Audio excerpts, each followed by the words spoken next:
Have you guys noticed that lately the Ukrainian propaganda has strengthened or no, reinforced the fact that the not the fact but their narrative that there is North Koreans in Kursk. It's crazy. Like So even you don't Zelensky is think? talking about it. You know, So this is the Zelensky thing. in his official tweet talks about it. I saw this on your Twitter or on your X, and really like I could have sworn that the Russians said that they had North Koreans in the Kursk region. That and there was some statement like they came and they didn't take prisoners. So it could be that that's just propaganda trying to scare the Ukrainians, like, oh, you don't want us to send the North Koreans in because they don't speak Russian and they don't take prisoners. I don't know, but I I could see it. I'll be surprised if the North Koreans are deployed somewhere in Ukraine. That would be a little bit like they're gonna really send them in. I believe Maximum. they're in. There's one guy, one Telegram channel posting actually North Korean website. I know that exists, right? Uh, but it's saying that their troops in Russia are training with 810 brigade, which is the brigade that's actually attacking in Kursk region. So it seems like, and many Russians are admitting that they are pretty good fighters and that video shows a big number of people on in one area, which is not usual for Russians. I mean, we didn't see that for like what 2 years now. A large gathering of the soldiers near the And if front you line. think about it, too, We saw that in the Kupiansk invasion. no, but I mean, when they with the North Koreans, that's one thing that's been consistent since they even showed up was, oh, they're going to operate in Kursk or they're going to use Kursk as a training ground. And it's like, it's consistently to this day, they're obviously operating in Kursk somewhere, either jointly with the Russians or by themselves. And maybe they've actually done pretty good or made a name for themselves. And that's why people are talking about them. You're just not seeing any footage yet because I'm sure they have their restrictions on what they're allowing their guys to do. I mean, I don't know. I'm sure a smartphone's probably not standard issue for a North Korean, It doesn't really matter. It's not like NATO needs excuse to come in Ukraine and help him. It's not like they need excuse, right? Which is Zelensky. No, yeah, they do. He was like, yes, they do. They have no, they don't. They're trying to use it as an excuse, but they never did any use any real excuse. They just make up. They use excuse for every single bullshit they do. Everything they do has a ridiculous, dumbass excuse. All I was saying was that, when they say the North Koreans are in Kursk, they probably are, because that's one thing that they've been, for the time they got there, that's kind of where everybody thought they'd end up anyway. Yeah. Are you going to train them to be drone operators, or you're going to be training them to be storm? They're probably doing everything. Or whatever. Like he said, they're training with the 810. The 810 is the one's been doing all the attacking, so they're obviously assaulting, doing whatever the 810's been doing. They're probably doing it with them. Can I touch on the point that Bradley made regarding it being Russian propaganda to scare the Ukrainians? But you see, their side, they will be spinning it as, look, the Russians are so desperate, they need the North Koreans, right? And there's a lot of, I think there's a lot of practical uses for having North Koreans there, having exchanges, and, it's nice for the Russians to be relieving a little bit, right? But the Russians, if it is Russian propaganda, it could also be to compel the Ukrainians, to stay on the war even longer, to be sure that they're truly demilitarized, right? Because now they will get blood on their teeth, and like we say here in Norway, like they will be like, I'm tasting blood and now I'm going to go after it, right? So like, look, they are weakened. They need the North Koreans, and the North Koreans are pathetic. We just need to be begging a little bit more to the West. Yeah. How can we get the Americans to send more Ukrainians into Kursk? Oh my God, there's North Koreans. Yes, exactly, exactly.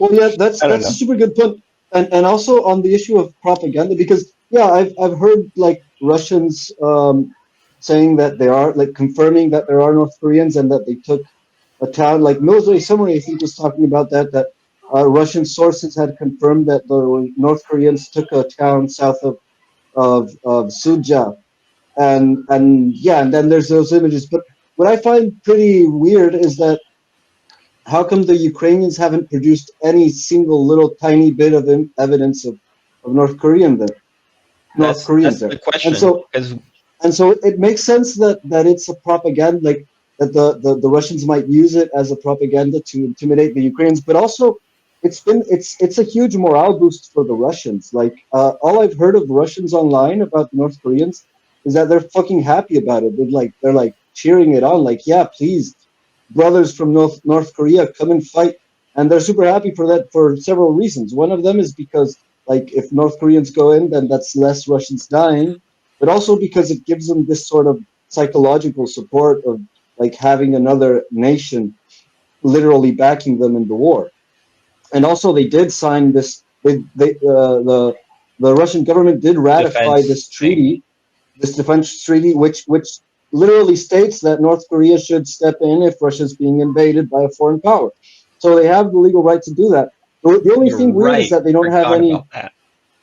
they don't have any evidence. The Ukrainians don't have any evidence about that, but it's definitely uh, serves all those purposes. It's a morale boost for the Russians. It scares the Ukrainians, and it also justifies the Americans to escalate further.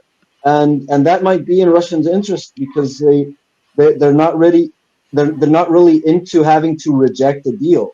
They prefer the deal to be scrapped on its own by Zelensky and by the neocons and the war hawks.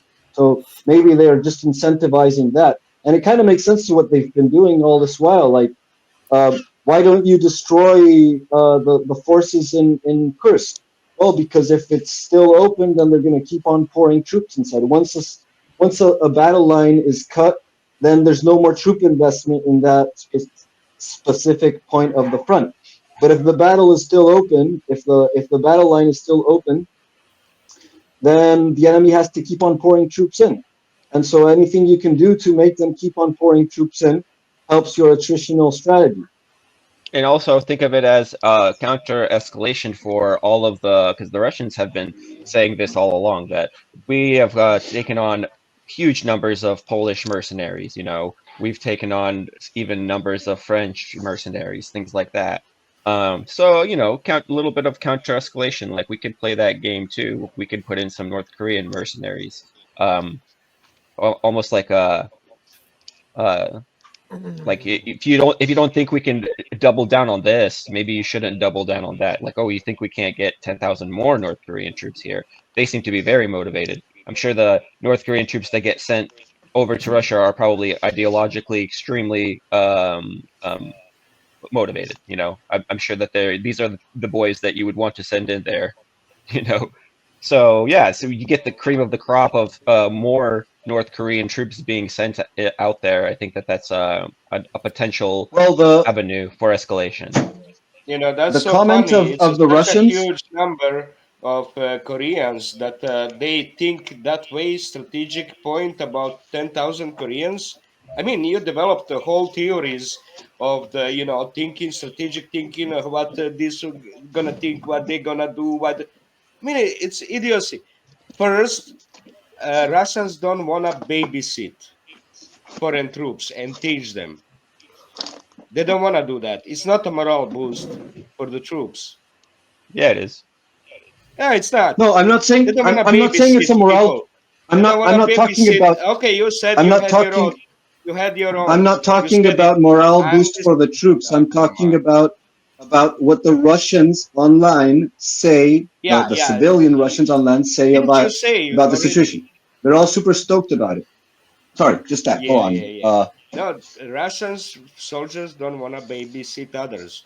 It's clear example about Syrian war, how they're disgusted with them. So it's really not strategic point. This is just a little bit of friendly support for the North Korea. That's how they think. The Russian think this is the supporting the friend, making a friend out of North Korea. That's all. That's all they do. And they want to learn some, get some blood. Yeah, okay, let them. But they babysit them. That's that's the Russian thinking about this North Korean troops. Unless there's 100,000 of North Koreans, then they might have some strategic impact. But this is 10,000 troops. Maybe 2 battalions are actually in a fight at a time. Not so much important. Yeah, Nothing but what if we're strategic headed, about it. Yuri, what if we're headed for World War III, and one of the places where World War III is going to kick off is between the South Koreans and the North Koreans? I think the North Koreans are probably very interested in making sure that they have the artillery, the training, the drone production, all that stuff. I think that they're very Yeah, interested well, in it. the Russian Well, report on the North maybe they're Koreans, thinking about the Russian heading for World War peace. the Right? Russian report on North Koreans was specifically stating that it was really flattering. They were saying that the North Koreans traversed through a minefield to approach the city from an unexpected location, and that they took it in a blitzkrieg, in a lightning attack. So what they were saying, what the report said, was that it was a super efficient military operations, and they were only expressing words of admiration towards the North Korean fighters. Yeah. So I don't think it's a babysitting situation. Go on.